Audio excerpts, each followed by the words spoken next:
Hello friends, welcome back to Uma's kitchen and beauty tips. Friends, అందరూ ఎలా ఉన్నారు? మరి నా వీడియో కానీ మీరు ఫస్ట్ టైం చూస్తున్నట్లయితే కింద ఉన్న సబ్స్క్రైబ్ బటన్ని ప్రెస్ చేసుకోండి. అలాగే పక్కనే ఉన్న బెల్ సింబల్ని యాక్టివేట్ చేసుకోవడం మాత్రం మర్చిపోకండి. ఫ్రెండ్స్, ఇవాళ మనం ఎంతో సింపుల్ అయిన ఆనియన్ కర్రీని ఎలా ప్రిపేర్ చేసుకోవాలో చూద్దామండి. మరి ఈ కర్రీ అయితే వెజిటేబుల్స్ ఏమీ లేకపోయినా సరే ఒక ఆనియన్స్తోనే మనం ఈజీగా కర్రీని ప్రిపేర్ చేసుకోవచ్చండి. టేస్ట్ అయితే చాలా బాగుంటుంది. మరి ఇప్పుడు ఎలా ప్రిపేర్ చేసుకోవాలో చూద్దాం. ముందుగా ఒక ప్యాన్ పెట్టుకొని ఇందులో ఒక 10 టేబుల్ స్పూన్ వరకు ఆయిల్ వేసుకోండి. ఆయిల్ కొంచెం హీట్ అయిన తర్వాత ఈ ఆయిల్లో ఒక 1/2 టేబుల్ స్పూన్ మెంతులు, ఒక 1/2 టేబుల్ స్పూన్ ఆవాలు,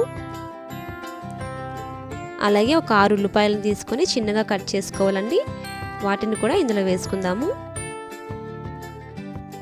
ఆనియన్స్ని ఒక 1 మినిట్ పాటు ఫ్రై చేసుకుందామండి.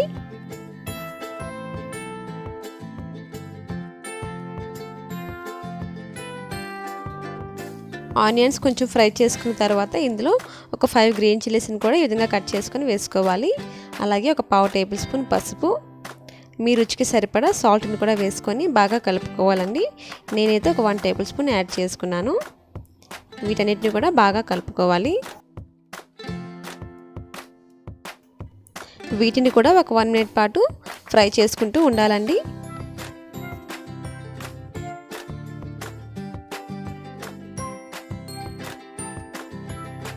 ఇప్పుడు ఇందులో కొంచెం కరివేపాకును కూడా వేసుకోవాలి.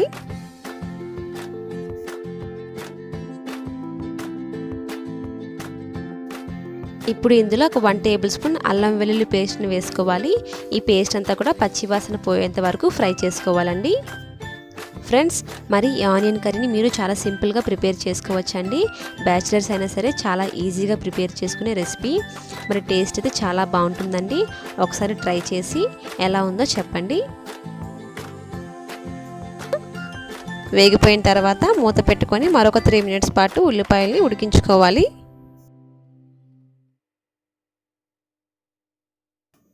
ఆనియన్స్ అనేవి ఈ విధంగా ఫ్రై అయిన తర్వాత ఇందులో ఒక 2 table spoon red chilli powder, ఒక 1/2 టేబుల్ స్పూన్ గరం మసాలా, ఒక 1/2 టేబుల్ స్పూన్ ధనియాలు జీలకర్ర పౌడర్ని కూడా వేసుకొని బాగా మిక్స్ చేసుకోండి.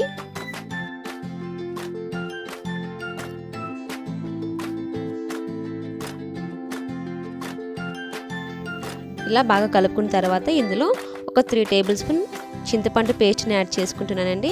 మీరు చింతపండు వాటర్ని అయినా సరే యాడ్ చేసుకోవచ్చు. మీ టేస్ట్కి తగినట్టుగా పులుపుని యాడ్ చేసుకోండి.